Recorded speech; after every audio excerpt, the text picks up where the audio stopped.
نماز سے پہلے کی دعا۔ ام رافع رضی اللہ عنہا بیان کرتی ہیں کہ انہوں نے عرض کی، اے اللہ کے رسول صلی اللہ علیہ وسلم، مجھے ایسا عمل بتائیے جس پر اللہ عز و جل مجھے اجر و ثواب سے نوازیں۔ تو رسول اللہ صلی اللہ علیہ وسلم نے فرمایا، اے ام رافع، جب تم نماز کے لیے اٹھو تو 10 مرتبہ سبحان اللہ، 10 مرتبہ لا الہ الا اللہ، 10 مرتبہ الحمدللہ، 10 مرتبہ اللہ اکبر اور 10 مرتبہ استغفر اللہ کہو۔ جب تم 10 مرتبہ سبحان اللہ کہو گی تو اللہ تعالیٰ کہیں گے یہ میرے لیے ہیں، یعنی ان کلمات میں میری تعریف ہے۔ جب تم لا الہ الا اللہ کہو گی تو اللہ تعالیٰ کہیں گے یہ میرے لیے ہے۔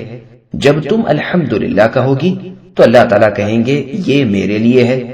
جب تم اللہ اکبر کہو گی تو اللہ تعالیٰ کہیں گے یہ میری تعریف ہے، اور جب تم استغفر اللہ کہو گی تو اللہ تعالیٰ کہیں گے یقیناً میں نے تجھے معاف کر دیا۔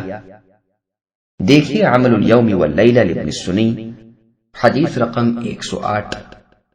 سبسکرائب کیجئے ہمارے چینل اور دبائیے بیل کا آئیکن تاکہ آپ کو ریگولر نوٹیفیکیشن اپڈیٹس مل سکے۔